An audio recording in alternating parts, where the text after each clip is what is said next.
Bueno, así que quiero pedirles un favor, si pueden recibir con un caluroso y fuerte aplauso a Agustín Laje esta mañana en Presencia Viva.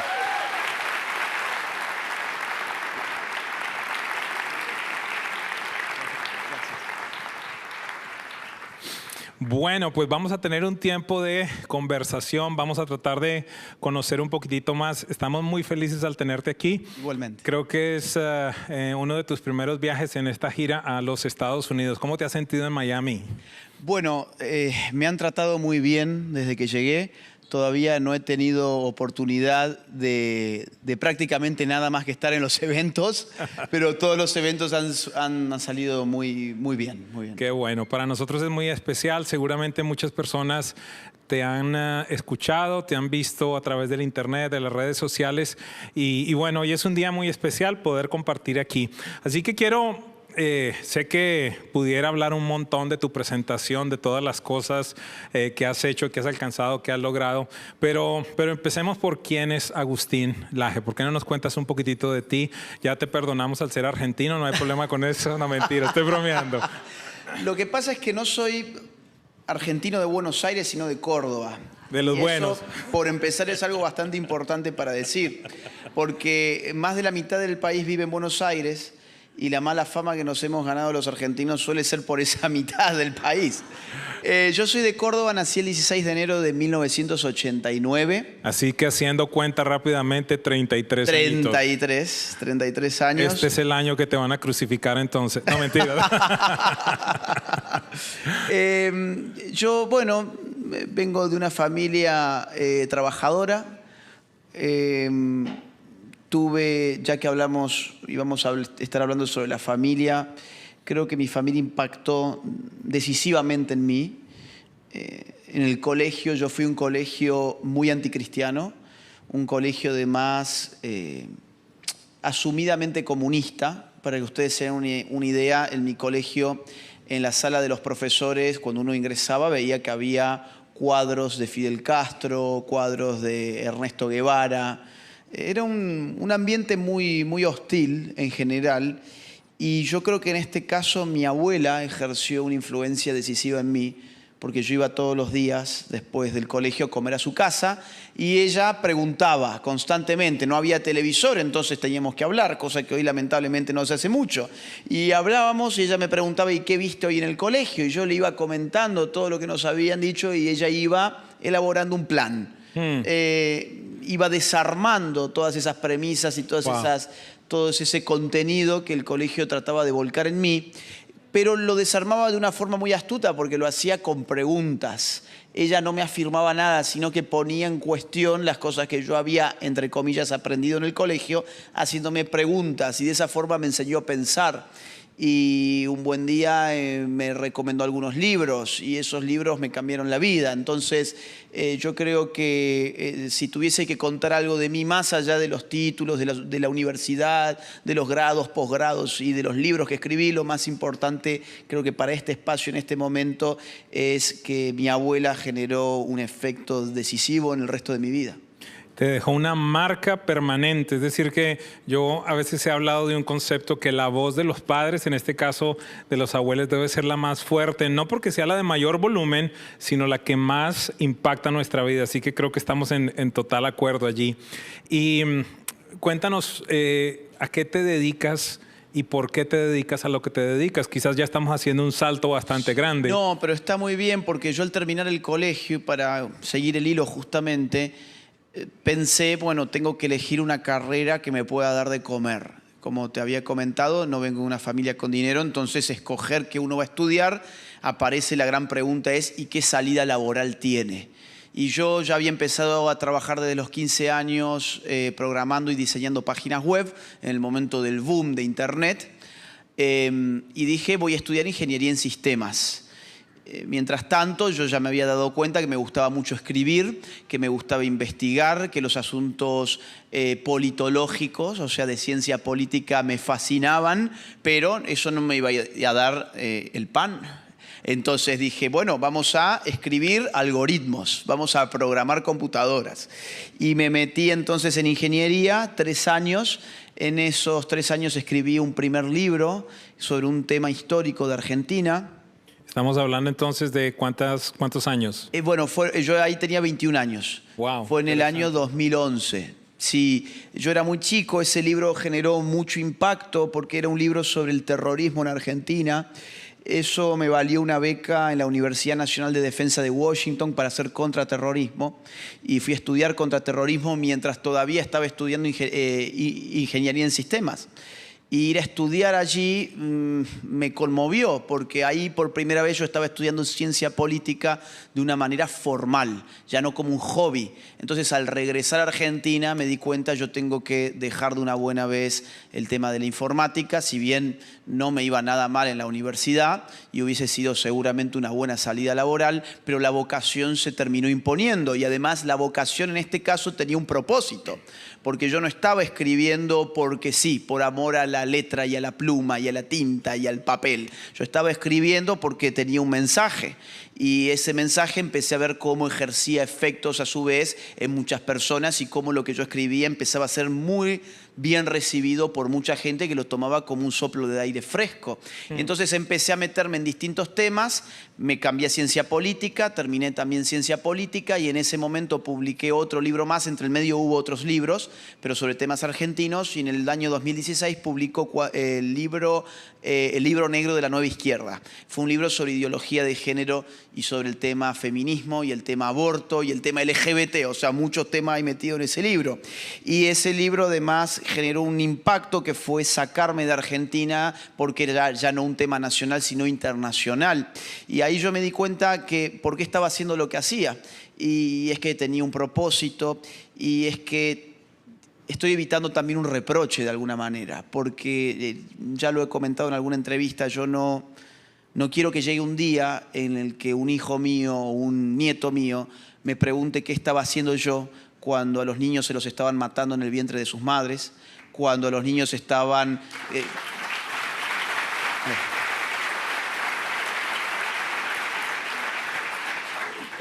cuando los niños estaban hormonizándolos, cuando les estaban diciendo de que el sexo se podía cambiar, como quien se cambia el color de la camisa, cuando les estaban diciendo a las nuevas generaciones de que hombres y mujeres estamos en guerra, que el hombre es tóxico, que la masculinidad es tóxica, que los hombres tenemos que tener vergüenza de nosotros mismos y que las mujeres tienen que ponerse en pie de guerra contra nosotros. Cuando todo eso estaba pasando, ¿qué hacías vos? Y esa pregunta va a llegar, a todos nos va a llegar. Es decir, lo que estamos viviendo es grave, no es un juego de niños. Entonces yo quiero tener una buena respuesta en ese momento y decir, bueno, yo que me dediqué a escribir libros, escribí libros para contribuir a contrarrestar todo eso. Qué lindo. Ahora compartíamos y te hablaba un poco sobre uno de mis libros y creo que con tu vida se ejemplifica de una manera muy especial. Una de las cosas que yo hablo es que uno nace con el propósito, pero no lo conoce, lo tiene que descubrir. Y creo que lo afirmas de una manera muy especial. Y adicionalmente a eso yo digo que cada uno de nosotros nace con una asignación. Hay algo que tiene que hacer, hay una partecita que tiene que cumplir. Y me gusta mucho esta conciencia generacional, ¿verdad? Yo le he dicho muchas veces a la iglesia, estamos sirviendo a una generación que quizás no conozcamos, pero estamos estableciendo un fundamento muy importante. Sé que ya nos empezaste a hablar de algunas de las cosas, pero Agustín, de una manera no es sencilla esta respuesta, pero vamos a tratar de ponerla de una manera sencilla para que todos lo entendamos. ¿Qué está pasando en esta sociedad? Tú y yo estamos viviendo en una generación que de alguna manera ha sufrido una transformación muy rápida. Es como que nos despertamos un día y estamos en otro planeta. ¿Cómo la ves? ¿Cómo ves tú la sociedad? ¿Qué está sucediendo a nivel general? Y después quizás entramos en algo más específico. En esta sociedad en este momento se está llevando adelante un gran programa de ingeniería cultural y social. Es decir, hay ciertos intereses determinados de distintas formas que podemos después también comentarlos. No lo quiero hacer muy complejo ahora, después podemos profundizarlo más. Pero estos intereses que no responden a una patria, no responden a una nación, sino que responden a algo mucho más amplio, mucho más global. Esos intereses han encontrado que había instituciones y tradiciones y creencias muy inconvenientes para sus planes. Entre ellos encontramos la familia, que resulta un estorbo para todo proyecto de poder. ¿Por qué? Porque la familia es un tapón.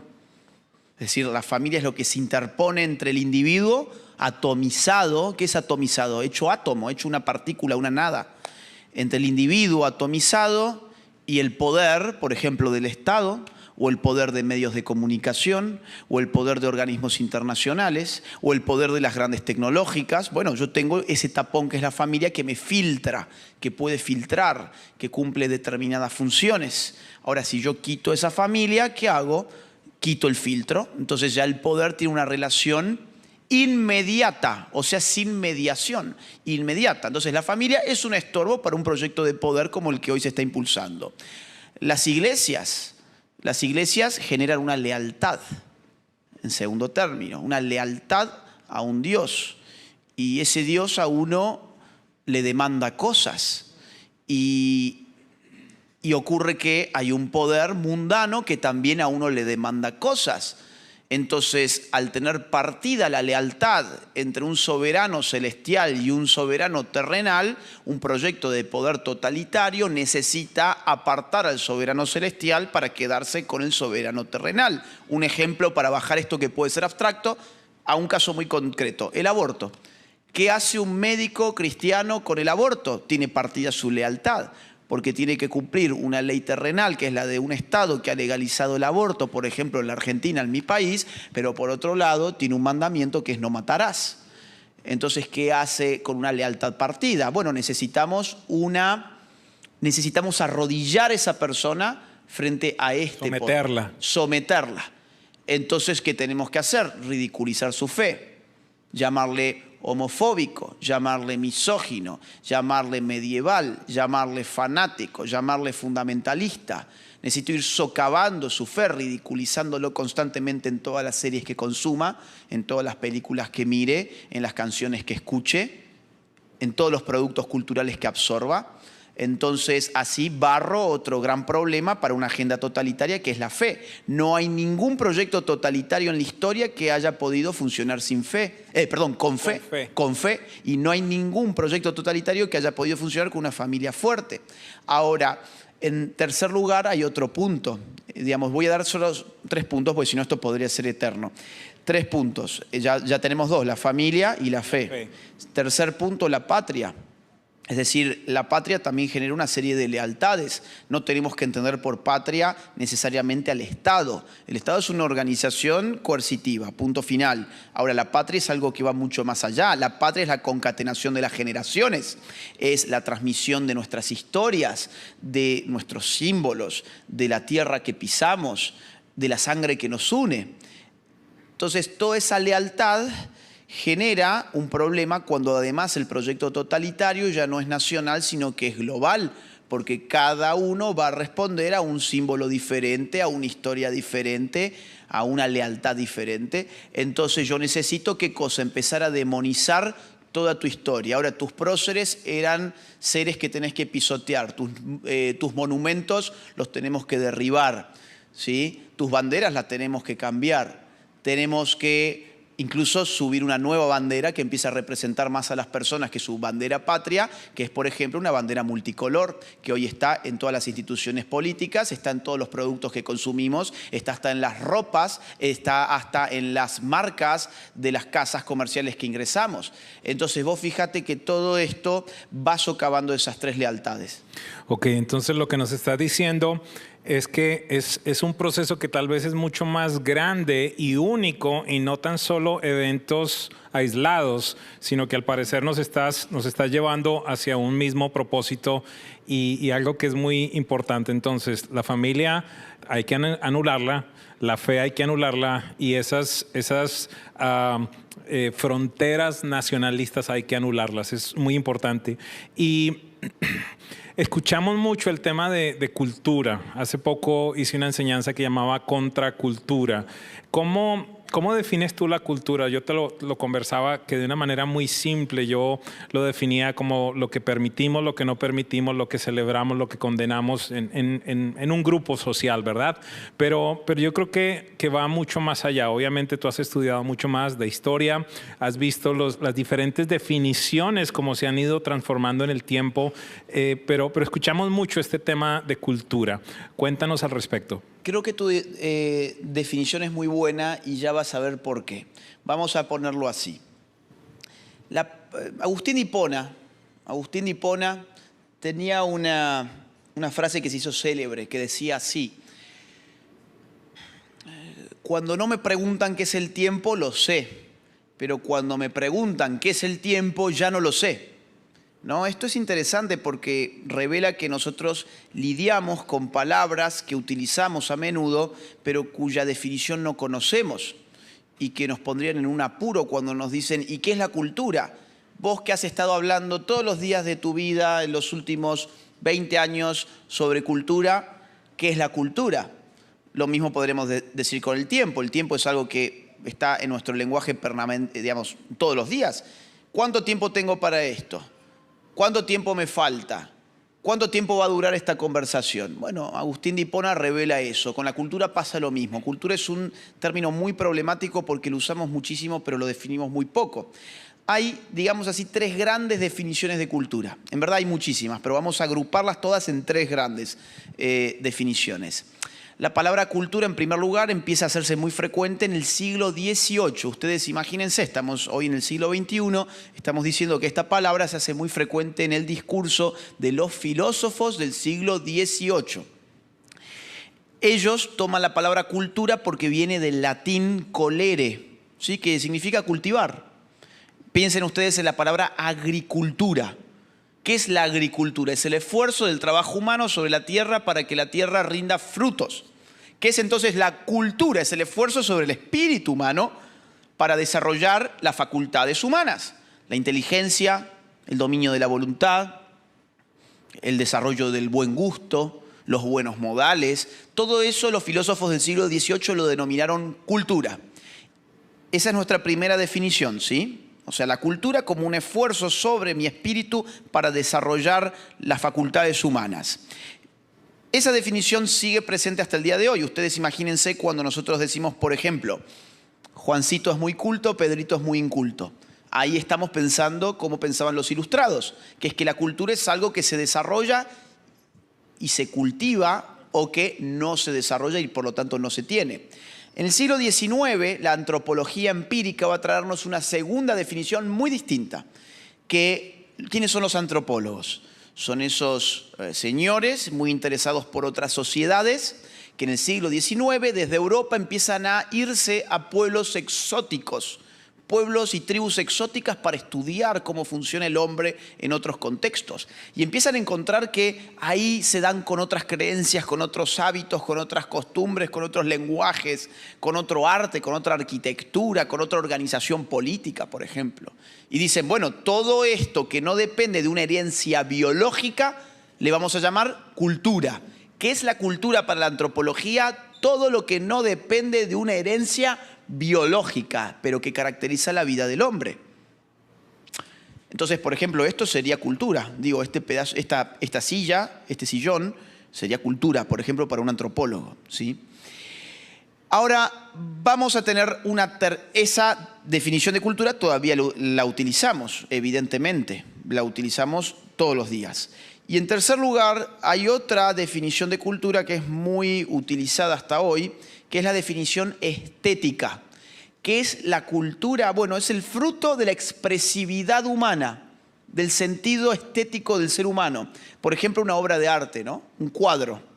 Por ejemplo, un monumento, arquitectura, una pieza musical. Imagínense ustedes que yo les diga, quiero un paseo cultural. ¿Alguien me puede llevar un paseo cultural? Ustedes no creo que me lleven al centro comercial. Ustedes van a entender que lo que yo quiero hacer es, por ejemplo, visitar una galería de arte o visitar un museo o conocer algún monumento histórico de la ciudad, etc. Fíjense cómo entonces con una sola palabra tenemos 3 significados realmente distintos. Ahora, vuelvo entonces a tu introducción. Vos dijiste, la cultura es lo que permite, prohíbe y se celebra. Entonces, y se permite. Entonces, lo que el pastor ha detectado que es muy importante es que la conducta está impresa en nuestra conducta, porque estos verbos que él utiliza, permitir, celebrar, prohibir, remiten a la acción humana. Y esto es muy importante entender, porque si esto es así, significa que la cultura no es un adorno, sino que es un dispositivo. ¿Qué significa un dispositivo? Algo que te dispone, algo que te predispone. Un adorno es algo que yo simplemente, esto es un adorno, esto no me dispone a nada. ¿Sí? Ahora, un dispositivo me dispone a actuar. ¿Cómo? A celebrar, a prohibir, a permitir. ¿Sí? Por eso quiero enganchar con esa definición que creo que es muy buena. ¿Por qué esto es así? Y esta es la parte difícil, pero lo vamos a explicar de la mejor forma para que quede claro. La cultura es creación humana, ¿no? Es decir, yo creo cultura, yo pinto una obra de arte, yo armo un guión para una película, yo elaboro una pieza musical. ¿Estamos de acuerdo? Yo le doy forma a una costumbre. Es creación humana. Ahora yo les pregunto, ¿la cultura en alguna medida también nos dispone a nosotros en nuestra acción? Yo estructuro la cultura, pero ¿la cultura me estructura también a mí? Sí, porque me dispone, me prohíbe, me habilita, me llama a celebrar o a rechazar. Entonces esto, y ya cierro la respuesta, porque si no se hace muy larga y yo tiendo a hablar mucho, esto significa que la cultura es poder. Esto significa que la cultura es poder, porque yo puedo disponer a la conducta de los demás modificando su entorno cultural. Súper importante que esto se entienda. Si la cultura es creación humana, significa que yo la puedo crear, pero esa cultura va a impactar en la conducta de los demás. Por lo tanto, si yo tengo el poder sobre la cultura, yo tengo el poder sobre la conducta de los demás. Yo puedo disponer a los demás. Les pongo un solo ejemplo. Vamos a ver, ¿ustedes creen que no tiene un efecto que Disney esté tan interesado en vender constantemente a los niños que ellos pueden tener un sinfín de identidades de género y cambiar su sexo y autopercibirse como lo que no son? Esto tiene un efecto directo. ¿Esto qué hace? Dispone a una confusión de la identidad a través de un dispositivo cultural, que en este caso es la pantalla y en este caso es la corporación de Disney. Excelente. Excelente. Entonces,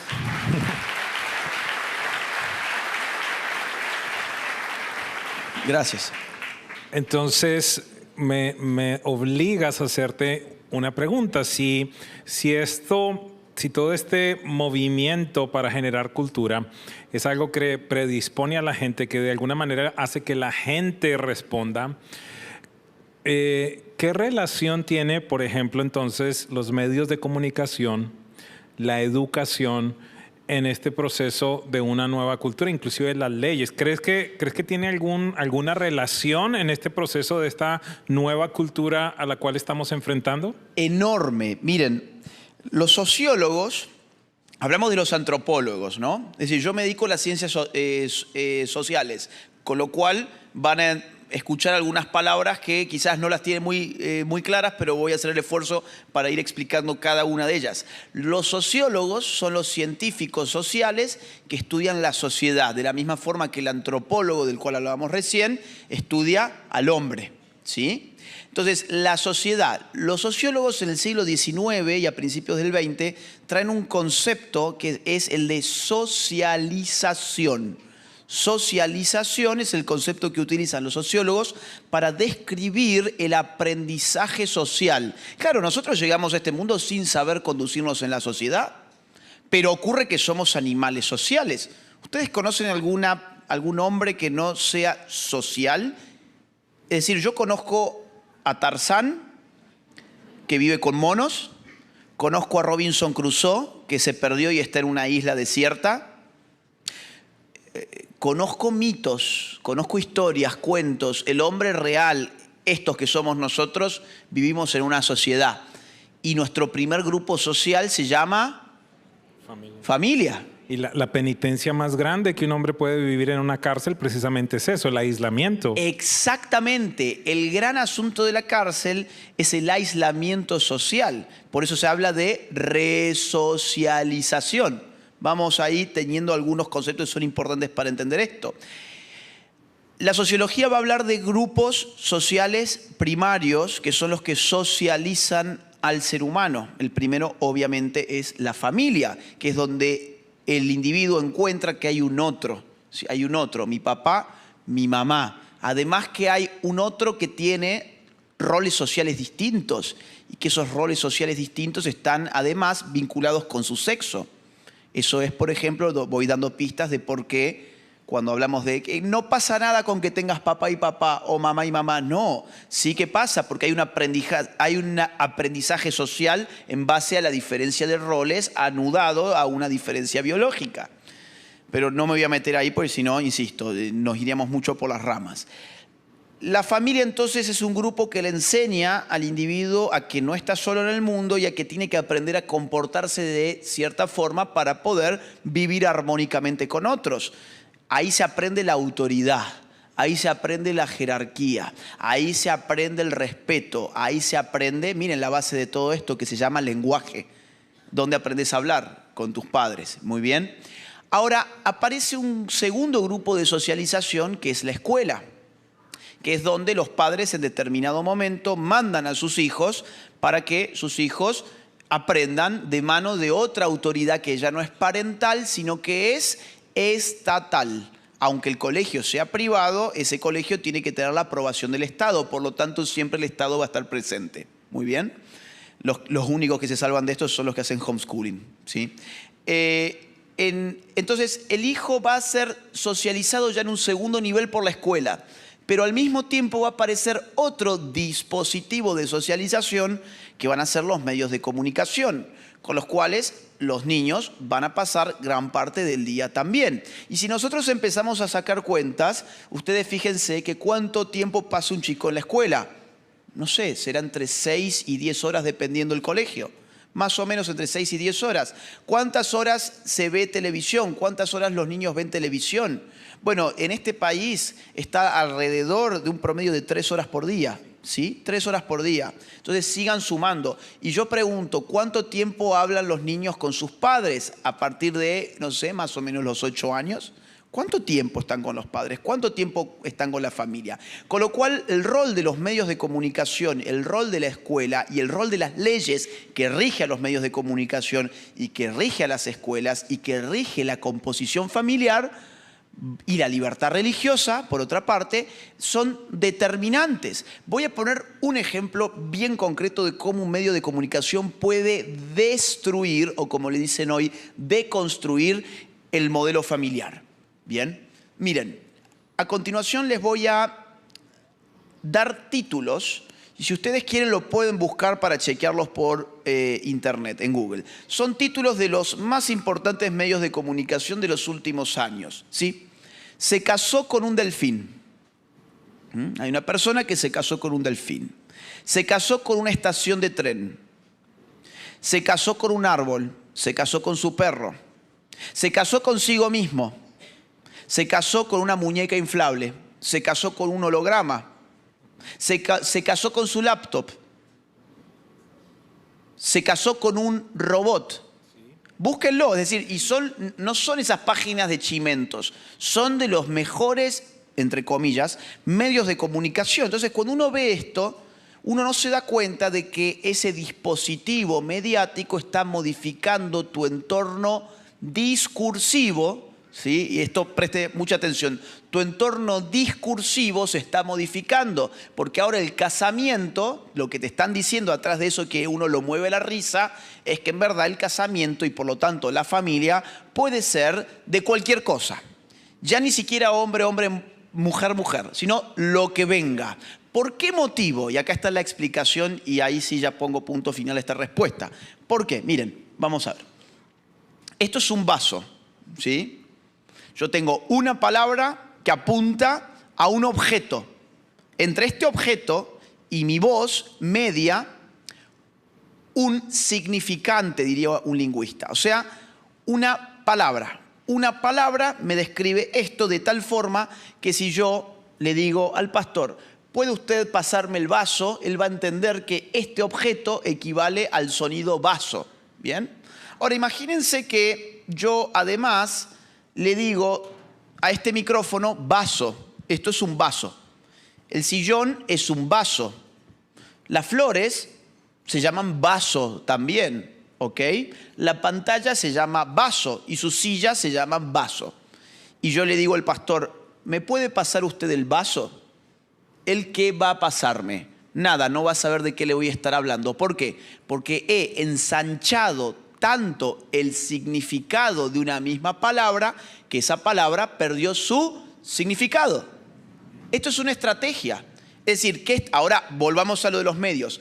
¿Por qué un medio de comunicación puede tener tanto interés de estar constantemente diciéndote, ¿no? Se casó con su perro, se casó con la estación de tren, se casó con el delfín, se casó con el laptop? ¿Cuál es la palabra que quieren, en este caso la institución que quieren degradar? El matrimonio. Y por lo tanto la base de la familia, que es el matrimonio. Entonces fíjense cómo, digo, cuando uno piensa estas cosas, ya no como el divertimento de jajaja, qué loco este tipo se casó con su holograma o que no sé qué.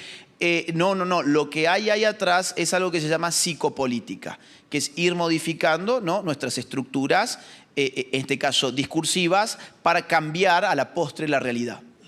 Wow, impresionante. Espero que estemos comprendiendo porque lo estás poniendo de una manera muy clara y muy específica. Agustín, estamos viviendo o atestiguando una repetición de sucesos país tras país. Pareciera que es, en un término muy común, un copy-paste, ¿verdad? Como que, wow, Venezuela, Ecuador, Argentina, Chile. ¿Tú crees que eso es una coincidencia o estaremos atestiguando algo que tiene que ver con lo que estabas hablando anteriormente? Quizás una agenda que va más allá de las naciones, de los países y posiblemente es global. ¿Qué nos puedes decir al respecto? Es una agenda global y esto no es una especulación. Esto es un dato concreto de la realidad que ustedes pueden consultar por ustedes mismos en nada menos que la página de Naciones Unidas. Claro, cuando la gente escucha este tipo de afirmaciones, la acusación inmediata es, son teorías de la conspiración. Eso es lo que ustedes escucharían, por ejemplo, en CNN o en Univisión. No, esto es una teoría de la conspiración. Entonces ya queda, digamos, fuera de juego todo lo que ustedes pueden escuchar acá. También es otra arma lingüística para descalificar todo aquello que pone en juicio lo que está pasando. Lo cierto es que la teoría de la conspiración, digamos, no cuenta con documentación oficial. Yo podría bien darles acá una teoría de la conspiración. Por ejemplo, miren, esto sería una teoría de la conspiración. Esto en verdad es un ataque global, pero que está conducido desde Marte porque la NASA encontró que allí había vida extraterrestre y como no se adecuaba a la nuestra, están modificándonos a nosotros para confundirnos y transportar después a una élite a vivir a Marte. Bueno, eso es una teoría de la conspiración. ¿Por qué? Porque no puedo encontrar el dato de la NASA en ningún lugar. Ahora, que yo diga esto es una agenda global, sí que lo podemos encontrar en un lugar y en un lugar oficial, que es la página de Naciones Unidas. Ustedes entran en la página de Naciones Unidas y van a ver algo que se llama Agenda 2030. ¿Ok? Agenda 2030. ¿Por qué se llama así? Porque son 17 objetivos a cumplirse a más tardar para el año 2030. ¿Y a quiénes competen esos objetivos? A todo el mundo. Por eso es global. Ya no es ni siquiera internacional. Lo internacional compete a varias naciones, pero lo global compete a todo el globo, a todo el mundo. Ahora, entre esos 17 objetivos, que parecen una carta a Santa Claus, porque es increíble, ustedes lo leen y dice, por ejemplo, objetivo número 1, acabar con el hambre en el mundo. Y dice, bueno, sí, está bien, yo lo pedía también en mi carta a Santa Claus cuando tenía 7 años. Ahora, el problema no es ese, el problema es quién va a hacerlo y cómo. Claro, ahí no hay ningún plan, hay maquillaje. Eso es maquillaje para que nosotros digamos, qué buena que es la gente de la ONU. Se están preocupando por los pobres del mundo, ¿no? Qué buena gente. Entonces, uno va viendo esta serie de objetivos y se va embotando. Te vas encantando, esa es la palabra, te vas encantando. Pero cuando empezás a mirar las metas que están dentro de los objetivos, ya empezás a encontrar otra cosa. Te encontrás por lo menos en 3 de los 17 objetivos que hay metas vinculadas a la legalización del aborto. Lo que estamos viviendo en todos los países en este momento no es por obra y gracia del pañuelito verde y la militancia feminista. Es porque esto ha sido decidido, en este caso por Naciones Unidas. ¿En qué año fue decidido por Naciones Unidas? Fue decidido en el año 1994. En la Conferencia Internacional sobre Población y Desarrollo en el Cairo, cuyos documentos están publicados en la página de Naciones Unidas. Ustedes leen esos documentos y ¿qué dice? Básicamente esto.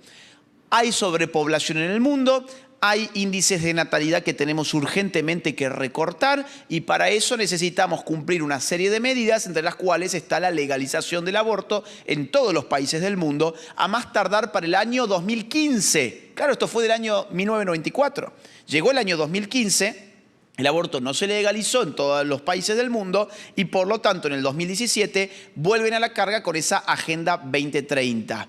En cuyos objetivos encontramos el cumplimiento de los acuerdos del Cairo de 1994, o sea, por ejemplo, legalizar el aborto, ¿sí? Los temas de género, lo mismo, cuando se acordó, o cuando, mejor dicho, se impuso la ideología de género como paradigma oficial en todo el globo, en el año 1995, en la Conferencia Internacional de la Mujer en Beijing. Pueden ustedes consultar los documentos finales de esa conferencia y ver que eso se volvió una obligación para todos los estados. La ideología de género es una obligación para todos los estados, no porque ustedes la hayan votado, sino porque hay otro tipo de poder no estatal, en este caso global, que ha solicitado esa agenda. Por eso la Agenda 2030, que es su actualización a nuestros días, requiere ideología de género en todos los niveles. Y te pongo un último ejemplo. A mí me gusta el número 3 porque me hace poder concluir rápido, pero no parecer simplista tampoco. Número 3. En el objetivo de educación se habla de que los colegios van a tener que educar a los niños en lo que viene, en ciudadanía global. Y uno dice, ¿qué es la ciudadanía global? Miren, la ciudadanía es un concepto político, jurídico, que está directamente ligado con tu lealtad a un Estado-nación, ¿sí? Es decir, yo soy ciudadano en la medida en que tengo derechos políticos en un Estado-nación. ¿Por qué yo soy argentino? Entre otras cosas, y sobre todo porque yo voto en Argentina. ¿Por qué alguien es colombiano? Bueno, porque vota en Colombia. ¿Por qué alguien es ciudadano norteamericano? Porque ya puede votar. Si yo tengo solo mi green card, entiendo que no puedo votar. Ahora, si yo he adquirido, ¿qué? Mi ciudadanía, después de un curso, mis exámenes y demás, yo puedo votar. ¿Eso qué te dice? Te dice que el concepto de ciudadanía es sobre todo político.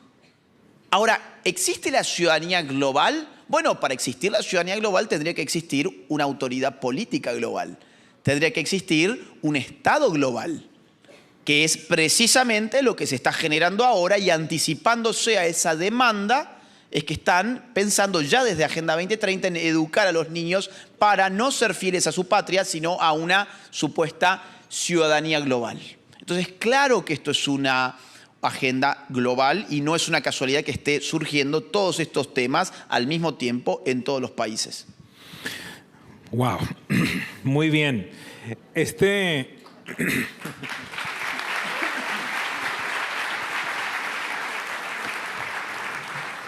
De nuevo, quiero hacer preguntas que quizás un montón de gente tiene y que no ha tenido la oportunidad de hacértelas, ¿verdad? La siguiente pregunta es, entonces, ¿crees que tiene alguna relación, y posiblemente es bastante obvio con lo que lo dices, pero quiero de todas maneras preguntarlo, conceptos o algunos de los aspectos que se están viendo en este tiempo como una agenda muy fuerte a favor del aborto, la ideología de género, terminología como la igualdad, la diversidad, la inclusión, levantando el feminismo supuestamente y otro concepto que yo creo que va por allí de lado y es la victimización, esa mentalidad de ¿sabes qué? Es que te han oprimido, te han dejado de lado. ¿Crees que todo esto de alguna manera son simplemente cosas que están en diferentes lados o será que están escritas en el mismo libro? No, están en el mismo libro porque apuntan al mismo efecto demográfico. Acá en el fondo lo que hay es un interés demográfico, ¿sí? Cuando hablamos de demografía estamos hablando de la composición humana de una sociedad, ¿sí? En verdad demo viene de demos, que es pueblo en griego, ¿sí? Dentro de los intereses demográficos está la natalidad. Claro, un pueblo se reproduce biológicamente. Por lo tanto, un indicador demográfico se llama natalidad. Como les adelantaba recién, hay mucha gente que desde hace ya muchos años, en verdad, antes de 1994 fue un punto de llegada de esta agenda. Fue un punto de inflexión, pero esta agenda y este lobby viene de mucho antes también. Vienen considerando que hay mucha gente en el mundo, hay más gente de la que ellos quisieran. ¿Sí? Que estamos teniendo más hijos de los que deberíamos tener. Ahora, para controlar ese crecimiento de la natalidad, se elaboran estas ideologías que tienen exactamente el mismo hilo conductor, que es, digamos, su efecto negativo en términos de natalidad. Aborto. ¿Qué es el aborto? Es la forma más directa de cortar la vida antes de que esa vida nazca, ¿sí? Es decir, asesinás a un ser humano en gestación. Por lo tanto, tu natalidad bajó. ¿Cuánto bajó tu natalidad? Créanme que mucho. Créanme que mucho. Les pongo un ejemplo. España.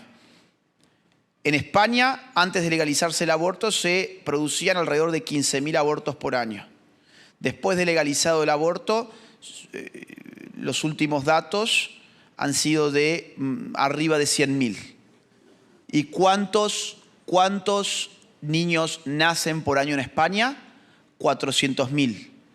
Entonces ustedes fíjense, digamos, 1 de cada 5 niños son asesinados antes de nacer, con lo cual estoy recortando la natalidad en un 20%.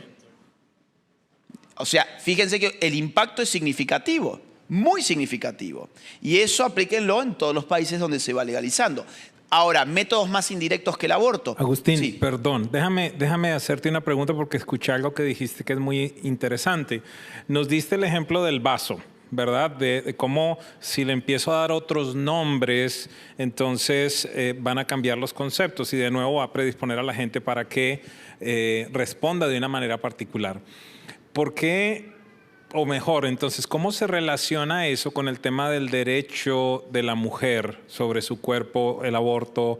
Entonces ya mejor no le llamamos asesinato, sino ¿cómo le llamamos? Bien, súper interesante. Claro, estas son guerras lingüísticas, por lo tanto guerras culturales. Ellos han advertido que en nuestra cultura nosotros sostenemos que asesinar a una vida inocente es un acto de pura maldad. O sea, si hoy yo hiciera en Estados Unidos o en Argentina o en Colombia o en cualquier lugar de Occidente una encuesta y yo preguntara, ¿usted cree que asesinar una vida inocente es algo bueno o es algo malo? Yo creo que prácticamente el 100% va a responder que es algo malo, por regla general. Ahora, yo tengo un gran problema entonces. Vamos a suponer que yo soy un promotor del aborto. Y yo digo, bueno, tengo acá 2 caminos. Primer camino. Cambio ese principio moral según el cual matar a un ser humano inocente es un acto de maldad, cosa que me va a requerir un esfuerzo mayúsculo, va a ser muy difícil cambiarle a la gente de la cabeza eso. O mi segundo camino es, cambio la forma en que yo defino el aborto. Si yo cambio la forma en que defino el aborto, ya el aborto no es asesinar a un ser humano en gestación y por lo tanto inocente, sino que es la interrupción del embarazo. Invisibilizo lo que realmente ocurre en el aborto, que es matar al ser humano en gestación, lo invisibilizo apuntando solamente a la cuestión del embarazo.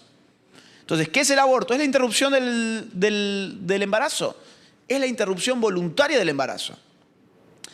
Entonces, ya no genero ese dilema moral, porque si una mujer que está embarazada va a hacerse un aborto y en su sociedad se entiende que el aborto es el asesinato de un ser humano en gestación, esa mujer por lo menos va a tener un problema de conciencia moral. que es que saberse matando a su propio hijo. Pero si yo ya le metí en la cabeza que ahí no hay un hijo porque el aborto es simplemente la interrupción voluntaria del embarazo, ese dilema moral difícilmente aparezca, se va a diluir y esa mujer va a hacerse un aborto y los legisladores van a poder votar a favor del aborto sin mayor contradicción moral con un principio tan sólido que tiene nuestra civilización, que es que matar a un ser humano inocente es algo malo. Entonces lo han hecho brillantemente y además voy a decir que es un derecho de la mujer disponer de su cuerpo, cosa que yo diría, sí, es un derecho disponer de tu cuerpo, de tu cuerpo. Entonces,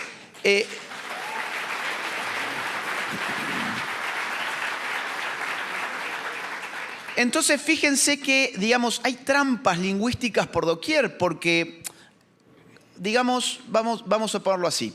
¿Qué sería disponer de tu cuerpo? Pintarte el cabello como te guste, recortártelo como te guste, ponerte un arete, ponerte otro arete, ponerte ningún arete, ponerte la ropa con la que mejor te veas. ¿Sí? Un zapato, otro zapato, un tatú, sin tatú. Ahí, haz lo que quieras, ¿sí? Por lo menos de mi parte.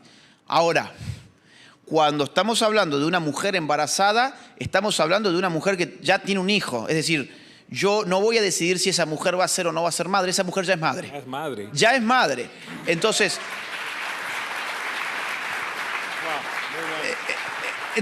entonces, fíjense por qué les subrayo estas cosas, porque habitualmente dirían, ay, pero ¿qué se piensa este hombre queriendo decidir si una mujer va a ser madre o no va a ser madre? Es que con el aborto no se decide eso. Con el aborto lo que se decide es si sos madre de un hijo vivo o de un hijo muerto. Eso es lo que se decide. Entonces,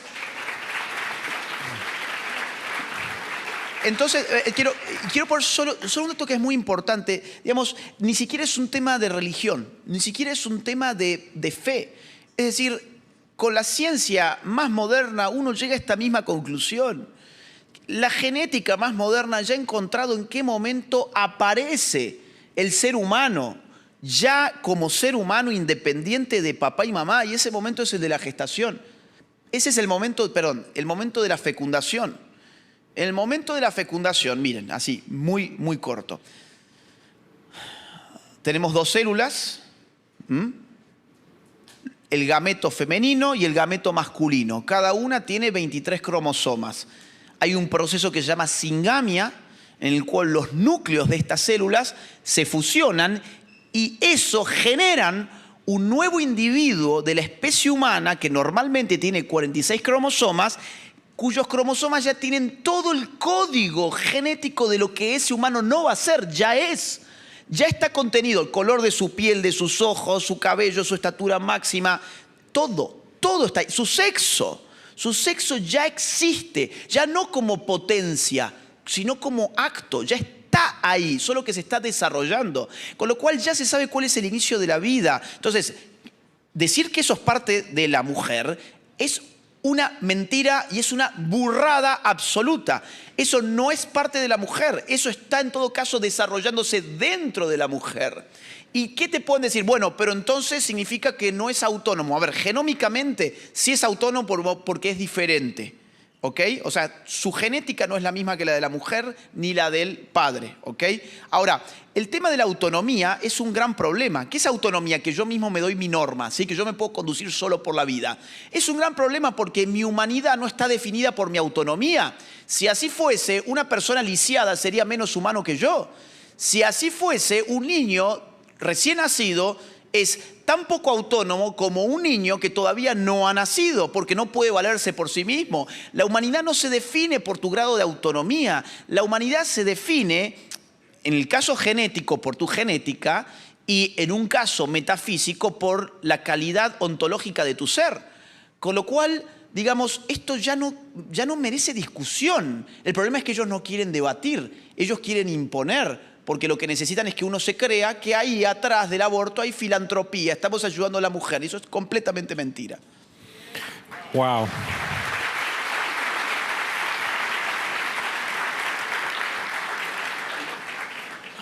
Quizás va a ser poco popular esta declaración, pero entonces llego a una conclusión, que una mujer puede decidir o bien ser madre o asesina.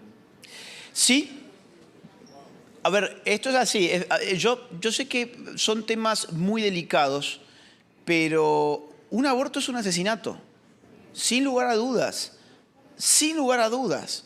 Es terminar con otra vida y otra vida de la propia especie. No estamos hablando de que ahí adentro hay otra especie. Insisto, es una burrada pensar que lo que está ahí adentro es de otra especie, porque si fuese de otra especie, debería desarrollarse como esa otra especie que es y no como la propia. A ver, si lo que estuviese desde el momento uno ahí adentro no tuviese nuestra especie, no podría desarrollarse como nuestra especie, porque un principio, en este caso, de la teoría celular es que ninguna célula puede cambiar de especie. Con lo cual, desde el momento uno, biológicamente hablando, con arreglo a la teoría celular, desde el momento uno, si no es de la especie humana, pues nunca será de la especie humana. Solo para hacer una aclaración, Dios lo dijo de una manera diferente. La semilla se reproduce según su género. Es que está ahí. Hoy lo hablábamos allá atrás con otro tema que era el de la psicología. Así es. Yo lo traduzco a un lenguaje secular que es el mío, supuesto. y que es el idioma que gran parte del mundo habla hoy. Entonces, en un debate, si vos dijeras eso, te dirían, ese es un fanático religioso y es una burrada lo que está diciendo. Pero lo que está diciendo es lo mismo que estoy diciendo yo en otro idioma. Excelente, excelente.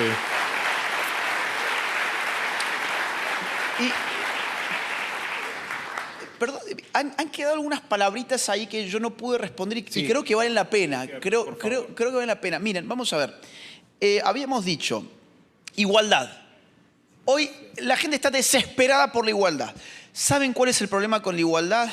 Que es imposible cualquier igualdad que vaya más allá de la igualdad ante la ley.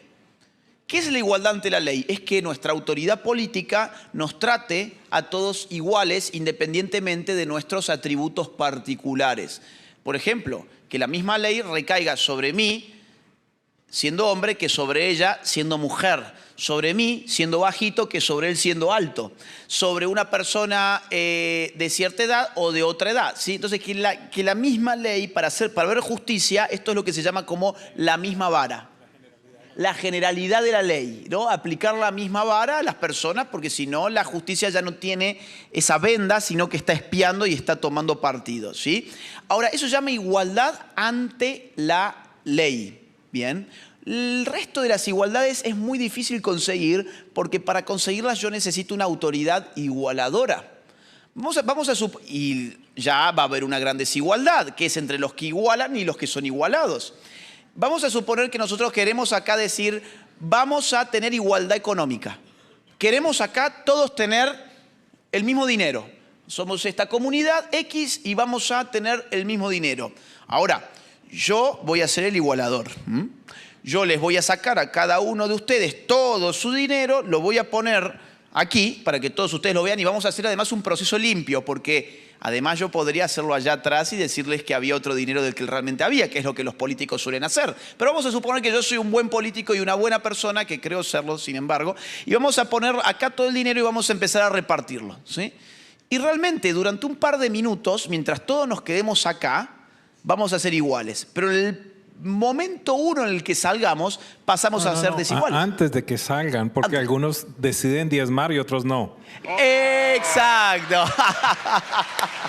Exacto. Eso no le gustó a muchos, pero no importa. Cuando al hombre se le deja libertad, aparece la desigualdad. La desigualdad es una consecuencia de la libertad, entonces uno tiene que escoger, porque allá afuera algunos de ustedes van a ir a invertir, otros lo van a ahorrar debajo del colchón, otros van a salir a tener la mejor cena de su vida porque van a estar contentos porque han visto que su ingreso en vez de bajar subió. Pero aparte yo voy a generar otro gran efecto, que es que aquellos que tenían más ingreso acá, si repetimos esta práctica, ellos ya no van a tener ningún incentivo para hacer crecer su ingreso. ¿Por qué? Porque van a saber que cuando lleguen a la iglesia, yo los voy a expropiar y voy a repartir. Y entonces ellos van a terminar siempre en menos. Por lo tanto, ¿para qué van a trabajar más si siempre van a obtener menos? Entonces, ¿qué va a pasar con todos nosotros? Nuestro ingreso distribuido va a ser cada vez menor. Por lo tanto, todos cada vez vamos a ser pobres, cada vez más pobres. Piensen en Cuba o en Venezuela. Ese es el proceso en un sentido ya macro. Ahora, vamos a poner otro ejemplo de igualdad, ya no económica. Vamos a la igualdad de género, ¿sí? que ya es una igualdad más simbólica. Claro, voy a ponerles un ejemplo real. Noruega. En Noruega tenían en la cabeza cómo puede ser de que los hombres vayan un 90% más a las universidades y a las facultades de ingeniería que las mujeres. Las mujeres están escogiendo enfermería, docencia, psicología, medicina, mientras los hombres me están yendo a ingeniería. Eso me genera además un efecto de desigualdad de ingreso porque hay unas carreras que pagan más que otras. Entonces voy a hacer una política de igualdad de género. Voy a pagarles, ¿sí?, un subsidio a las mujeres que se matriculen en ingeniería para estimularlas a que estudien ingeniería. Y efectivamente así lo hicieron. Y mientras lo hicieron, subió la cantidad de mujeres matriculándose en ingeniería. Entonces los noruegos pensaron, qué bien, conseguimos la igualdad, ya es tiempo de sacar este subsidio. Quitaron el subsidio y ¿saben qué pasó con la cantidad de mujeres que se inscribían en ingeniería? Volvió a bajar a sus niveles típicos. ¿Por qué motivo? Porque las mujeres estaban eligiendo ingeniería en poca medida porque pocas mujeres concebían eso como su propósito de vida. Y el Estado, al querer igualar, modificó el propósito de vida de muchas mujeres a cambio de un soborno. Entonces, yo me pregunto, ¿serán felices hoy esas mujeres que estudiaron ingeniería porque tenían un soborno del Estado? Fíjense que el punto no es entonces la igualdad de género tampoco. El punto es la igualdad ante la ley que le permite a un hombre o a una mujer estudiar ingeniería si así lo desea. Entonces, la palabra igualdad, siempre que les digan igualdad, ¿en qué? ¿En qué? Porque yo quiero tener mi libertad. Y lo que sucede es que con, digamos, cada vez más dosis de igualdad necesito autoridades igualadoras que van restringiendo mi libertad. Ahora, una palabra más que habías usado era diversidad. Bueno, esa es otra gran panacea lingüística porque todo lo que le ponen diverso, vieron, queda bendecido. Es una frase bendita cada vez que le ponen diversidad. Y nadie se ha preguntado diversidad en qué, por qué y cómo. Porque, vamos a ver, ¿una mujer es diversa respecto de mí? Sí, claro. ¿Un homosexual es diverso de mí? Sí, claro, yo soy heterosexual. ¿Un pedófilo es diverso respecto de mí? Sí, también. ¿Un zoofílico es diverso? También es diverso. ¿Sí? Las parafilias, esto se llama parafilia, las perversidades sexuales, son diversidades. Y son diversidades que vamos normalizando y más aún celebrando en el nombre de la diversidad, cuando tenemos que darnos cuenta de que la diversidad per se no tiene ningún valor, per se. Hay que decirse qué diversidad, qué tipo de diversidad. Y la otra que habías mencionado era inclusión. Fíjate que en el nombre de la inclusión hoy se está llevando adelante un proceso de invasión de hombres en espacios femeninos. Por ejemplo, ligas de natación donde terminan ingresando hombres biológicos que piden su inclusión porque se autoperciben mujeres y terminan ganando y teniendo el récord histórico de las ligas de natación. En Córdoba, donde yo vivo, bueno, o vivía, o yo ya no sé dónde vivo, pero Córdoba, Argentina, un preso pidió la inclusión en la celda de las presas, porque él a partir de ese día se dio cuenta que era género fluido y que en ese momento él era una mujer también. Entonces, en el nombre de la inclusión se lo trasladó a las celdas de mujeres y terminó violentando a varias mujeres allí y embarazando a una. ¿Sí? Entonces, fíjense ustedes, inclusión. A ver, ¿a quién vamos a incluir? En Canadá hay un tipo que se autopercibe, tiene como 54 años y se autopercibe una niña de 6 años y se lo ha incluido en el colegio con niños que tienen esa edad. Entonces, digamos, vamos a poner bajo la lupa crítica a partir de hoy, ¿sí?, esas palabritas tan bendecidas que parecen y que nos presentan los medios porque siempre esconden algo atrás. La última, el feminismo. Bueno, el feminismo es un gran problema porque ya ha mostrado que, primero que nada, no hay una continuidad histórica. ¿Sí? Vamos a empezar por ahí. Claro, cuando uno dice, yo no soy feminista, ¡ay, pero vos estás en contra de que las mujeres voten porque gracias al feminismo las mujeres votan! Pará. Vamos a ver, ¿qué feminismo? Bueno, las del siglo XVIII, XIX, sí, esas se llamaban sufragistas. Empecemos por ahí, ¿sí? Y ellas, por empezar, no utilizaban la categoría del género. Bien. Y para seguir, ellas creían y sabían que la mujer se define biológicamente. Yo no defino a la mujer por nada más allá que sea su biología. Ahora, el feminismo de hoy no es ese feminismo y no tiene ningún hilo conductor real con ese feminismo. El feminismo de hoy parte de una filósofa de fines de la década del 40, o que escribe un libro en el año 49, que fue Simone de Beauvoir, una francesa que publica un libro titulado El segundo sexo, donde entre otras cosas dice: no se nace mujer, llega una a serlo. ¿Sí? No se nace mujer, llega una a serlo. ¿Qué significa eso filosóficamente? Que la mujer carece de esencia, que la mujer no tiene naturaleza, que todo lo que llamamos mujer ha sido hecho por la sociedad. Por eso no se nace mujer, llega una a serlo. Ese puntapié o ese punto de inflexión que genera Simone de Beauvoir es el que hoy estamos redefiniendo una y otra vez, pero giramos en círculos. Todo el feminismo desde aquel entonces hasta hoy parte de la misma idea. La mujer no está definida biológicamente, su cuerpo no tiene ningún impacto sobre su identidad, sino que la mujer es un cúmulo de opresiones que han sido infligidas por un sistema patriarcal, y para salvar a la mujer hay que deconstruirla. Ahora, todo eso ha abierto puertas por doquier en el cual la mujer ya no tiene dónde reconocerse. Es decir, ¿qué es la mujer? Bueno, si no se nace mujer, llega a un hacerlo, significa que él y yo también podemos ser mujeres. Y las feministas hoy dirían alegremente: sí, ustedes dos también pueden ser mujeres. ¿Por qué? Porque no se nace mujer, llega a un hacerlo. Entonces, el feminismo de hoy tiene un gran problema, y que es que habla en el nombre de algo que ese mismo feminismo cree que no existe. Y ese es un gran problema. Y la gente todavía no ha despertado en general a eso. Porque tienen mucho miedo. Miedo de que te digan misógino, que odias a las mujeres, o que si sos una mujer y no sos feminista, sos una mujer de segunda categoría. Está la presión de esa ideología que a mucha gente la lleva a autocensurarse, y en verdad es momento de hablar. Tremendo. Yo hablaba hace poco en una conferencia y decía que estamos presentando o estamos ante una dualidad, que el mundo no cree en nada, pero a la vez cree en cualquier estupidez, ¿verdad? Es algo tan increíble, y estoy disfrutando mucho. Sé que están pasando bien, ¿verdad? ¿Aprendiendo? Muy bien, excelente. Y hay una pregunta que yo necesito hacer, ya para empezar a cerrar, ¿verdad?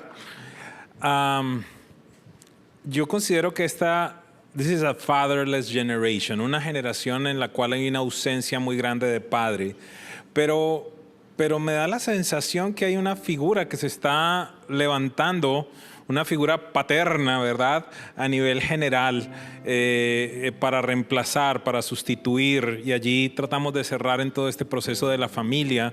Entonces, primera pregunta es, y a continuación es: ¿cuál entonces es el rol de la familia? ¿Cuál es el rol de papá, mamá? Y si estoy en el punto respecto a este tema de esa sustitución de la imagen paterna en esta generación. ¿Cuánto tiempo tengo para hacer un cálculo? Para hacer... Dale. ¿Sí? Vamos a ver. Este, creo, es el corazón. Es el corazón, por eso. Miren, yo creo que hay que... Consulto de verdad lo del tiempo para ver si hacer el diagnóstico o solamente dar la solución. Que no es una solución así que yo tenga: esta es la solución, es una idea, nada más. Pero voy a hacer un poquito del diagnóstico. La crisis de la familia, por supuesto, tiene que ver con el feminismo, el aborto, la ideología de género, pero es mucho más profunda que eso. Esos son ataques masivos recientes. La familia está en crisis hace mucho tiempo antes de todo eso, ¿sí? La crisis de la familia se puede caracterizar como la crisis de la delegación de funciones, ¿sí? La familia, los sociólogos de este país escribieron en la primera mitad del siglo XX que la familia tenía funciones. ¿Cuáles eran esas funciones? Varias, miren. Función educativa. La educación empezaba en casa y continuaba en casa. Función económica. La familia era una unidad económica para el sostén de sus miembros. Función protectora. El padre de familia protegía a sus hijos, a su esposa, de los peligros externos. Función religiosa. En la familia se creaba un clima espiritual donde los individuos se realizaban espiritualmente.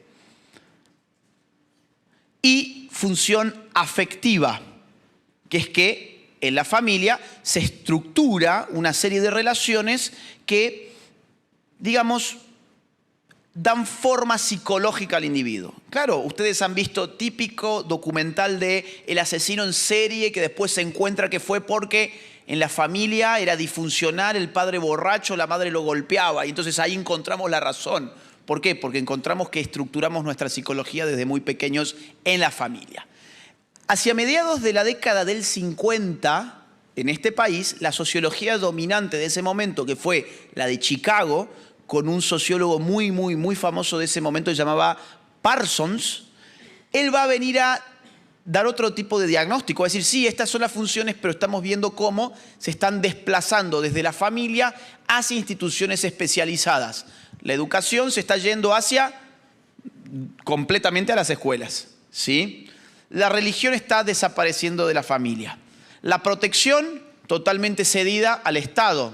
Es decir, usted no vaya a estar armado, no vaya a tener un arma en su casa porque usted no tiene que proteger a su familia. Es la policía la que va a proteger a su familia. Usted no puede educar a sus hijos. La función económica. Bueno, empezamos a vivir de subsidios. Viene el COVID, te dan cheques. Es decir, ya realmente no es una unidad económica la familia. Ya cualquier miembro se empieza a dar cuenta que esa persona que es tu papá no está produciendo nada. Depende del cheque que le está mandando el Estado, que se empieza a convertir en un gran padre el Estado. Entonces Parsons, ¿qué dice? Dice, bueno, esto tiene algo bueno, que es que la familia se va a poder concentrar en una única función. ¿Cuál fue la única función que no mencioné? La afectiva, ¿no? Es decir, en todas las otras hemos visto cómo se va desplazando, ¿no?, hacia otras instituciones. Pero la afectiva me queda en pie. Entonces Parsons genuinamente cree que la familia va a convertirse en una institución dadora de afecto al por mayor. Pero eso tampoco fue cierto. Ya no se están creando vínculos reales, filiales entre hijos y padres. ¿Por qué? Porque lo que no vio Parsons es que la familia era un sistema y que esas funciones yo no las podía tocar sin perjudicar a las otras.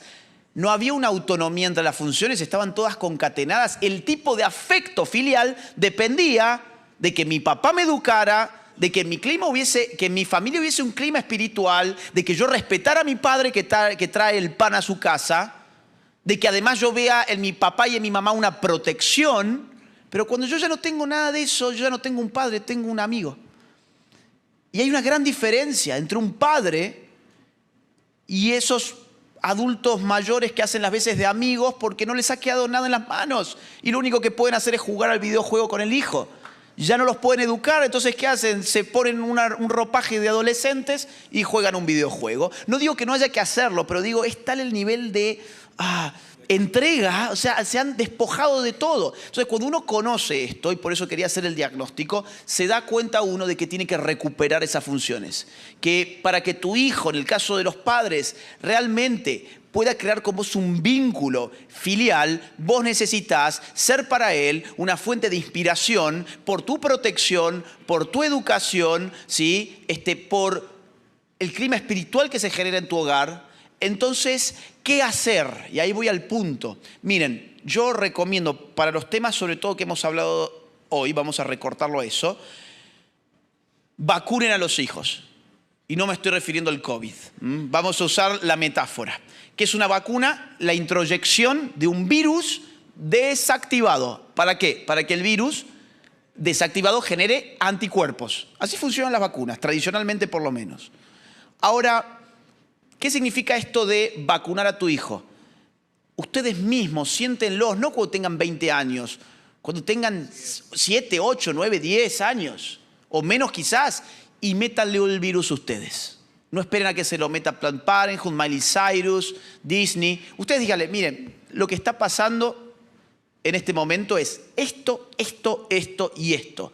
Te van a decir que el aborto es una cosa maravillosa, que es el derecho de la mujer a disponer de su cuerpo. Te van a decir que dentro del vientre materno hay un conjunto de células, un tejido, un parásito. Te van a decir que el sexo se puede cambiar, que no hay hombre y mujer, sino que hay infinidad de identidades de género. Te van a decir que la familia se compone de cualquier cosa, que simplemente es una unión de amor y nada más. Te van a decir que hombres y mujeres estamos en guerra, que el hombre es tóxico, que la masculinidad es tóxica. Ahí que hice, le metí el virus. Pero ahora se lo tengo que desactivar. Para desactivárselo, tengo yo que conocer, porque voy a tener que dar argumentos. No va a bastar el afecto como pensaba Parsons. Lo que voy a tener que hacer es darle educación y voy a tener que decirle, mira, lo primero que te dije falso, ¿sabes por qué? Por esto, esto, esto y esto. Lo segundo es falso por esto, esto y esto y esto. Y así voy desactivando el virus. Ahora, quizás que mi hijo o mi hija me miran con una cara de qué me está hablando mi papá, de qué me habla mi mamá. No entiendo nada. No importa, no importa. Cuando Planned Parenthood le hable, cuando un maestro adoctrinador le hable, cuando Disney le hable, esos anticuerpos ya van a existir y van a saltar, se va a acordar de cuál era la verdad. Entonces, vacunen a sus hijos. Gracias. Pero, y ya sí que cierro con esto, ¿sí? Para poder, y quiero subrayarlo, para poder desactivar ese virus, si ustedes mismos lo quieren poner, necesitan educación primero ustedes. Es decir, yo no puedo dar aquello de lo que carezco, yo no puedo regalarle $1 millón porque no lo tengo. De la misma forma que hay muchos padres que me escriben y me dicen, estoy indignado porque le están adoctrinando a mi hijo en el colegio. Es más, le metieron estas ideas políticas. Bueno, ¿y usted tiene educación política? No. Y entonces dejó usted un vacío. Y digamos, no hay espacio para el vacío realmente. Entonces alguien lo va a tomar. Tomen esos espacios ustedes. No necesitan, digamos, entrar en la universidad para eso. Eso es algo que se hace con voluntad y con 1 hora por día. Hay gente que me dice, miren, yo no tengo tiempo. Pero sí que lo hay. En América Latina gastamos 3 horas 43 minutos por día en redes sociales. 3 horas 43 minutos en promedio diario en redes sociales. Tomen ustedes 1 hora de su día. Dedíquense a su formación intelectual y educativa para poder recuperar las funciones dentro de la familia.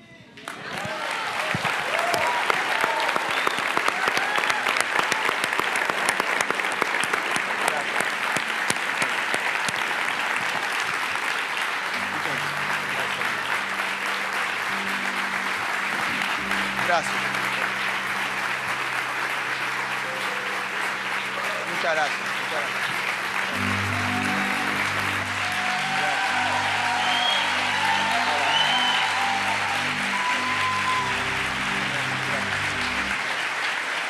Muchas gracias.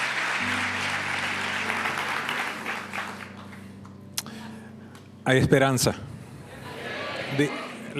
Hagamos algo. ¿Por qué no me acompaña y dice en voz alta, yo soy esperanza? Y ahora créalo. Ahora créalo. Dios nos ha dado este regalo de estos pequeñitos. No deleguemos. No sé si creo yo que Dios es tan hermoso que esto simplemente siento que es una continuación de lo que Él nos ha venido diciendo.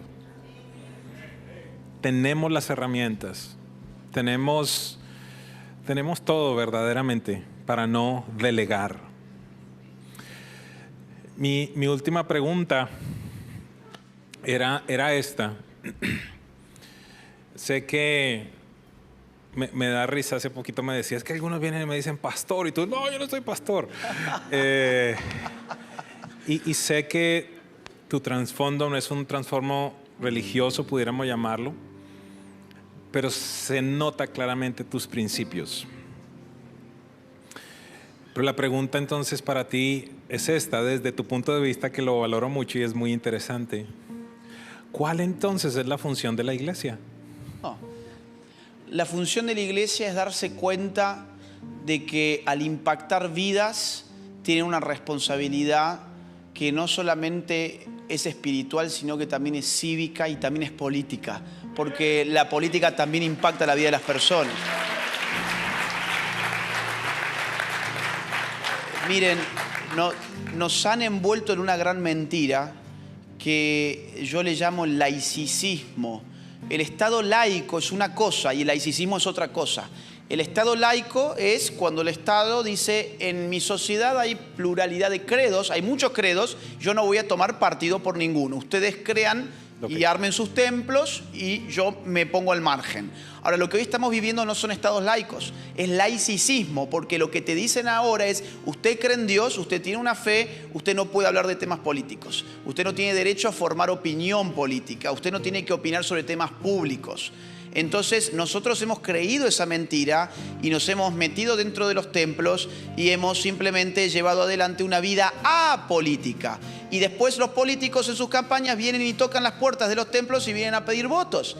Y vienen y dicen, cuando hay un terremoto, una inundación, algún problema social, vengan a las iglesias a ayudar porque ustedes sí saben tratar a la gente de verdad. Entonces, al final de cuentas, ¿qué éramos? ¿Éramos ciudadanos de segunda o éramos ciudadanos con igualdad ante la ley? La verdad es que ha habido una gran responsabilidad de las propias iglesias, a mi juicio, en creer y absorber esa mentira laicista de que era de que acá no se podía hablar de temas de allá, cuando ellos hablan de temas de acá. Entonces, la gran misión en lo que viene para mí, ¿sí? Es una humilde opinión, es que las iglesias puedan formar a las personas para poder dar sus combates espirituales, pero también sus batallas culturales allí afuera. Así es. Sí, claro, claro, claro.